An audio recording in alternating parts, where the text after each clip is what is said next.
Salut à tous, première vidéo de ce Tour de France. On est à Rennes en ce moment, merci à tous ceux qui nous ont accueillis. Là on est en ce moment chez Hugo, on est avec nos petits duvets, il avait dressé un canapé lit franchement très confortable. On a pu jouer à FIFA avec lui. S'il y avait que des Hugo et puis des Joseph, qui est celui qui nous a accueillis 2 nuits précédemment, manifestez-vous en commentaire sur Instagram etc. C'est un plaisir de pouvoir partager ça avec vous. Merci à vous pour votre accueil les Bretons, on espère avoir un accueil aussi chaleureux dans toutes les autres régions de France. Franchement merci à tous pour vos propositions, vos recommandations de profils, de villes etc. On lit ça avec attention. Ce soir où on vous parle, on va à la rencontre d'un petit club de Bretagne qui va nous ouvrir ses portes et avec qui on va regarder le derby entre Rennes et Nantes. On est pas couché chez Jean-Jean, nous. On va vous laisser avec un premier épisode qu'on a tourné avant le départ. Avec Jean-Guy Wallem, légende du Racing Club de Lens, qui aujourd'hui officie en tant qu'entraîneur au Seychelles Football. Et on a passé une demi-journée avec lui, il s'est livré sur sa vision du foot, son parcours en tant que joueur, mais également en tant qu'entraîneur. Pour ceux qui connaissent pas, c'est quand même quelqu'un qui a plus de 800 matchs professionnels en tant que joueur et entraîneur. C'est un profil vraiment atypique, profitez de ça. Merci à vous pour votre soutien, vos idées et votre bienveillance. Continuez comme ça nous donne beaucoup de force. Faites-nous vos retours en commentaire. Il y a pas mal de surprises qui risquent d'arriver dans les prochains jours. Suivez tout ça sur Instagram. Les prochaines vidéos sortiront sur cette chaîne, donc on se dit à très vite et on a hâte de venir à votre rencontre. Allez, ciao! Salut!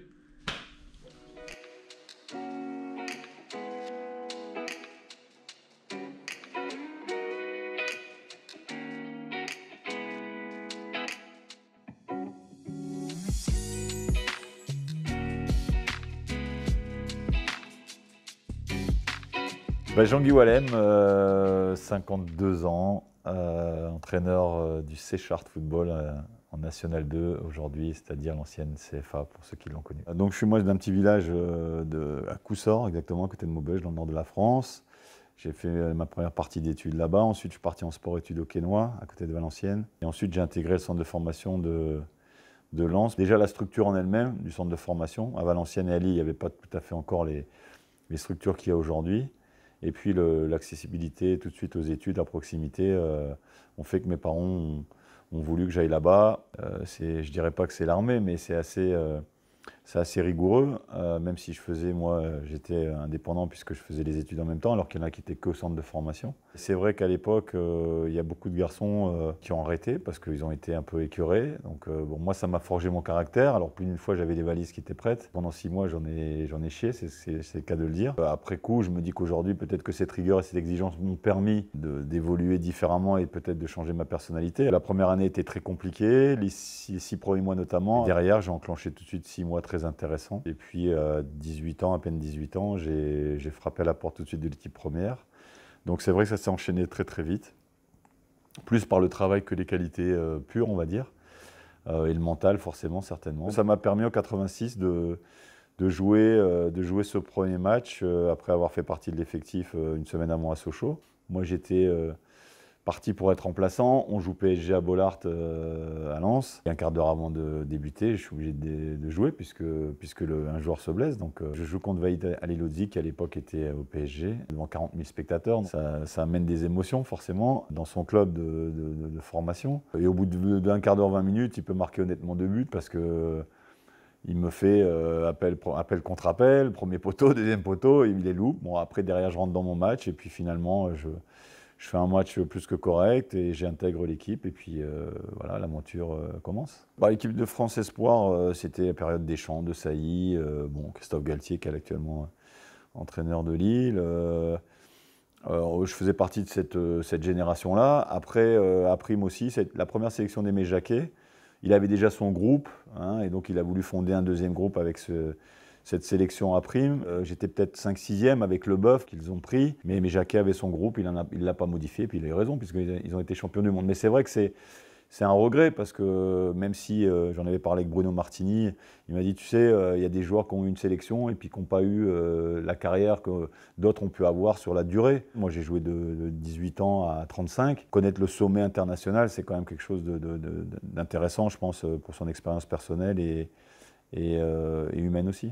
Derrière, je suis parti à Coventry en Angleterre, je suis resté 6 mois, je me suis aperçu que j'étais pas si rigoureux que ça. À l'époque, c'était encore beaucoup plus physique parce qu'il y avait moins d'entraîneurs européens. Je pense que les entraîneurs européens ont amené une qualité de jeu, sans dénigrer les entraîneurs anglais, mais avant c'était box-to-box. Moi j'ai rencontré des attaquants, c'était des défenseurs, quoi. Et Gérard Soler, qui est actuellement le président à Chartres, m'a appelé. Il était à Saint-Étienne à l'époque, directeur sportif. Et puis ça s'est fait avec une étape entraîneur-joueur la dernière année avec Rudy Garcia, hein, que tout le monde connaît aujourd'hui.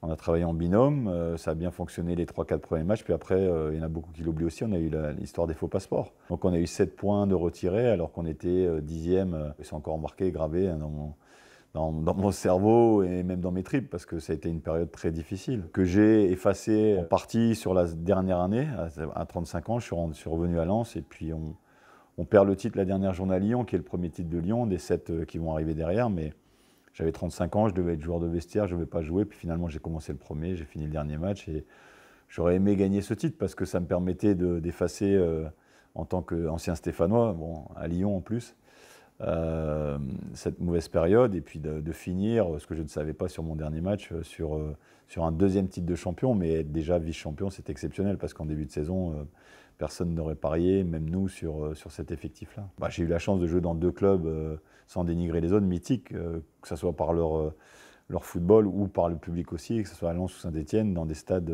extraordinaires. Je pense que j'avais déjà le caractère un peu, parce qu'en tant que joueur, moi j'étais capitaine très tôt, à 20 ans. Et après, c'est une volonté aussi de rester dans le sport, dans le football.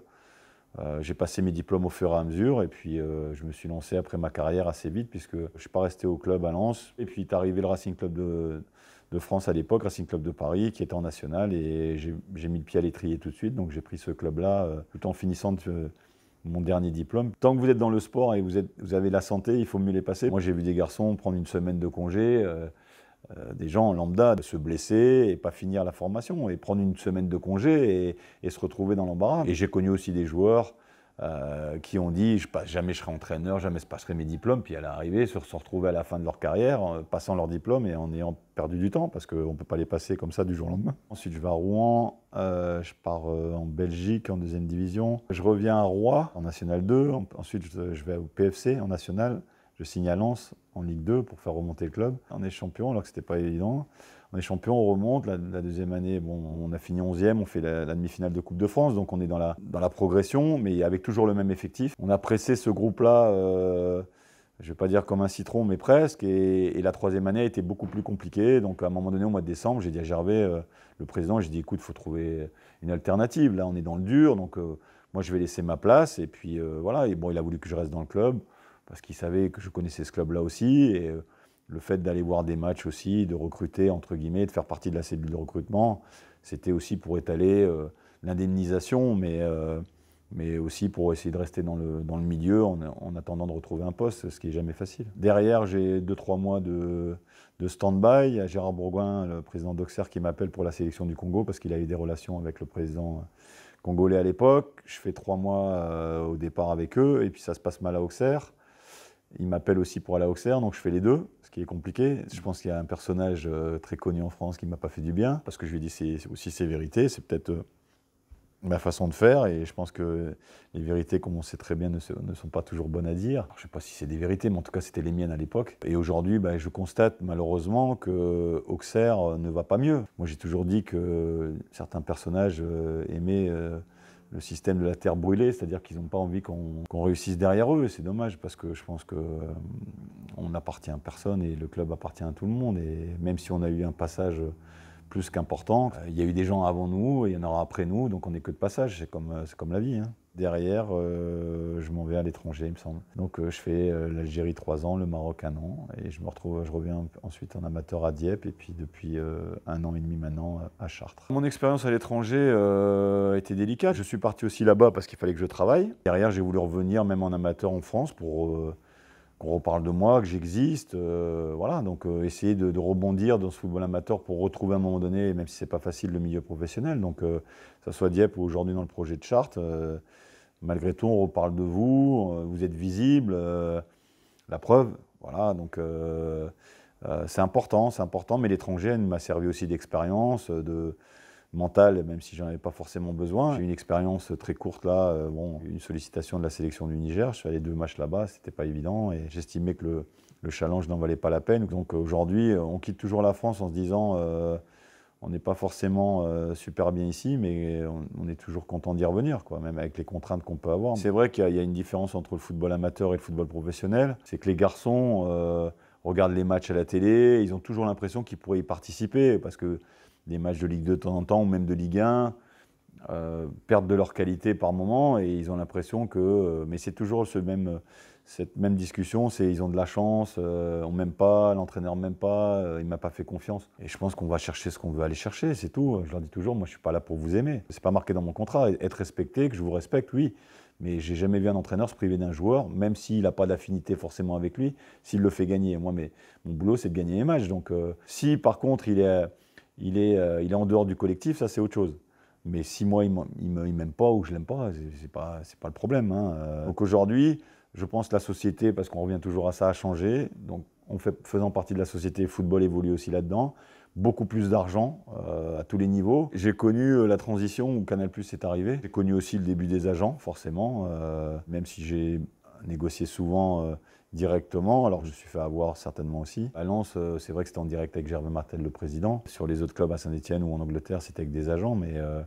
Mais ouais, c'était le début aussi de cette période-là, on va dire un peu plus business, et où l'argent est arrivé grandement, on va dire. C'est difficile d'expliquer au commun des mortels que ces sommes-là, pour quelqu'un qui gagne le SMIC, c'est inexplicable. Il y a des gens qui se sont rassemblés pendant cette Coupe du Monde, parce qu'on a eu la chance d'être champion du monde, pendant un mois dans des campings, en vacances. Voilà. Combien ça vaut, ça? Quand les gens regardent le match de football, la finale de la Coupe du Monde pour la France, ils oublient leurs problèmes. À Lens, on nous disait des fois, on est des vendeurs de rêves. C'est vrai que les gens, c'est un exutoire. Ils venaient au stade en essayant d'oublier leurs problèmes, et l'année où on a été champion, on a fait oublier les problèmes de tout le monde. Ils ont vécu une année exceptionnelle, puisque juste derrière, on a été champion du monde en 98, donc ça vaut combien, ça? Je sais pas, mais ça a une valeur. C'est un petit peu, plus que délicat, et on dirait que c'est du virtuel, quoi.